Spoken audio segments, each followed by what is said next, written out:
প্রতিমাটা একদম তোমাদের সামনে থেকে দেখাচ্ছি, এক্সক্লুসিভ দুর্দান্ত কিন্তু ঠাকুরের রঙের যে কালেকশন সেটা কিন্তু দারুণ করেছে এবং মায়ের যে পা গুলো দেখো সেগুলো কিন্তু দুর্ধর্ষ দেখতে লাগছে, মানে হাত থেকে পা যে অর্নামেন্টস, হ্যাঁ মায়ের চোখ দেখো জাস্ট টানা টানা অপূর্ব লাগছে।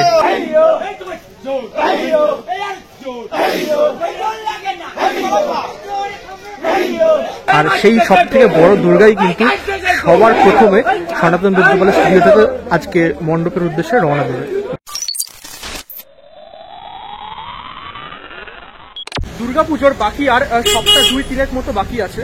আর ঠিক এই সময়টা অর্থাৎ একদম দুর্গাপুজোর দোরগোড়ায় যখন আমরা চলে এসেছি তখন কিন্তু বিভিন্ন স্টুডিও থেকে ঠাকুর বেরোচ্ছে এবং সেই ঠাকুরগুলো কিন্তু রওনা দিচ্ছে মণ্ডপের উদ্দেশ্যে।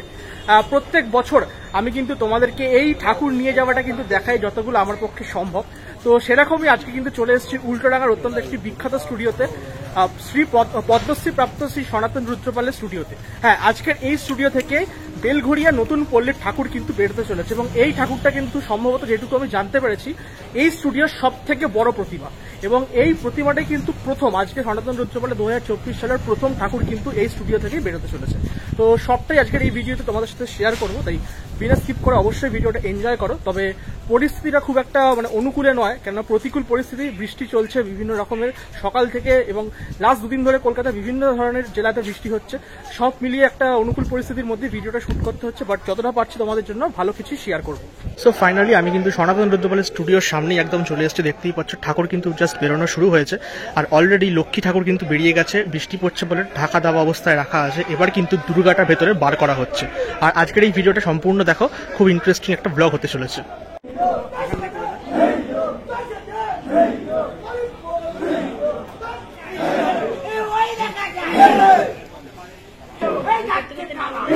দৃশ্যটাই প্রত্যেক বছর দেখতে কিন্তু দারুণ লাগে। ঠিক এই সময়টাই দুর্গাপুজো আসছে তার সপ্তাহ 2-3 আগে এই স্টুডিওগুলো থেকে যখন ঠাকুরগুলো বেরোয় আর এই যে যারা ঠাকুর টানছেন তাদের মুখে যে শব্দগুলো, এই শব্দগুলোই শুনলে কোথাও যেন মনে হয় দুর্গাপুজো একদম দোরগোড়ায় চলে এসেছে। এই হচ্ছে বেলঘড়িয়া নতুন পল্লীর মা দুর্গা এবং এই দুর্গাটাই কিন্তু সব থেকে বড় দুর্গা সনাতন রুদ্রপালের স্টুডিওর এই বছরে। আর সেই সব থেকে বড় দুর্গাই কিন্তু সবার প্রথমে সনাতন রুদ্রপালের স্টুডিও থেকে আজকে মণ্ডপের উদ্দেশ্যে রওনা দেবে এবং ঠাকুরটা কিন্তু দেখতে যেটুকু দেখতে পাচ্ছি এখনো পর্যন্ত দেখো ফিনিশিং টাচ এখনো অনেক বাকি আছে, সেটা মণ্ডপে যাওয়ার পরে তোমরা দেখতে পাবে পুজোর সময়। বাট ঠাকুরটা যেটুকু দেখতে পাচ্ছি সেটুকু কিন্তু দুর্ধর্ষ লাগছে। ঠাকুরের মুখটা দেখো খুব সুন্দর এবং ঠাকুরটা কিন্তু বসে আছে, একটা পদ্ম ফুলের ওপর ঠাকুরটা কিন্তু বসে আছে, খুব সুন্দর লাগছে দেখতে। কিন্তু ঠাকুরের মুখ ঢেকে দেওয়া হচ্ছে কেননা বৃষ্টি পড়ছে ঝিরঝির করে প্রতিনিয়ত এবং কত মানুষ এসছে দেখো ছবি তোলার জন্য, ভিডিও করার জন্য। ক্লাবের লোক থেকে শুরু করে ভিডিওগ্রাফার, ফটোগ্রাফার সকলেই কিন্তু এখানে উপস্থিত আছে। সত্যি কথা বলতে এই জিনিসগুলো দেখতে ভালো লাগে, সবাই একসাথে এখানে আসে, গল্প করে, মিলিত হয়, সবাই দেখা হয়। এই পুজোর এই সময় যখন ঠাকুর বেরোয় প্রদীপ রুদ্রপাল বলে বা সনাতন রুদ্রপালের স্টুডিও থেকে, এগুলোই সত্যি কথা বলতে খুব ভালো লাগে দেখতে। আর ঠাকুর তো আছেই, দুর্ধর্ষ লাগছে। প্রতিমাটা একদম তোমাদের সামনে থেকে দেখাচ্ছি, এক্সক্লুসিভ দুর্দান্ত কিন্তু ঠাকুরের রঙের যে কালেকশন সেটা কিন্তু দারুণ করেছে এবং মায়ের যে পা গুলো দেখো সেগুলো কিন্তু দুর্ধর্ষ দেখতে লাগছে, মানে হাত থেকে পা যে অর্নামেন্টস, হ্যাঁ মায়ের চোখ দেখো জাস্ট টানা টানা অপূর্ব লাগছে।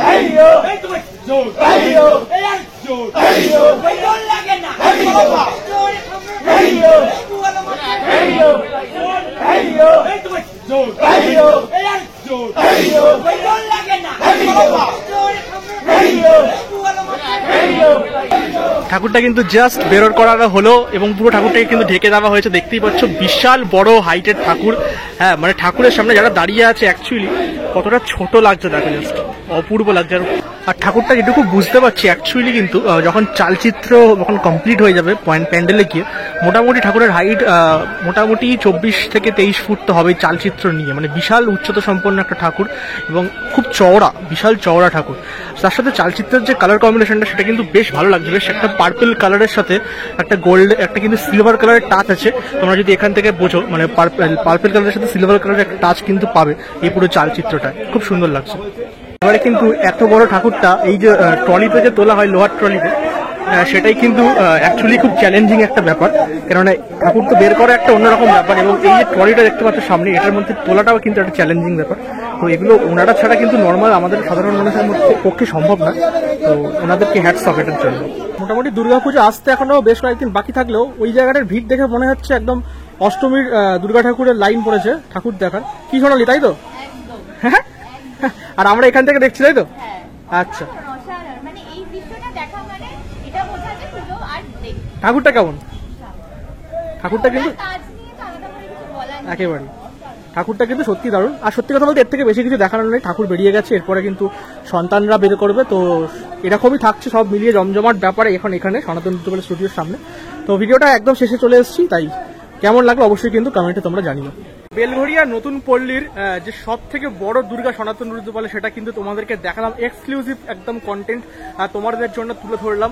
আর কেমন লাগলো অবশ্যই কিন্তু কমেন্ট বক্সে জানাও, আর বেশি করে ভিডিওটা শেয়ার করো, কারণ তোমাদের জন্যই কিন্তু এই ভিডিওগুলো তুলে ধরা। এক্সক্লুসিভলি সকালবেলায় একদম উঠে বৃষ্টি মাথায় নিয়ে চলে এসেছিলাম এখানে, কেননা এটা তোমাদেরকে দেখাবো বলে।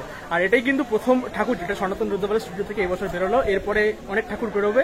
এবং অনেকেই তোমরা জিজ্ঞেস করছিলে যে শ্রীভূমির ঠাকুর কবে বেরোবে, সেইটা কিন্তু আর কিছুদিনের মধ্যেই বেরোবে। সেটা এই ভিডিওতে মেনশন আমি করবো না, সেটা শ্রীভূমির আর একটা ভিডিও যখন আমি বানাবো এর মধ্যে, তখন কিন্তু আমি মেনশন করে দেবো যে শ্রীভূমির ঠাকুর কবে বেরোবে প্রদীপ রুদ্রপালের স্টুডিও থেকে।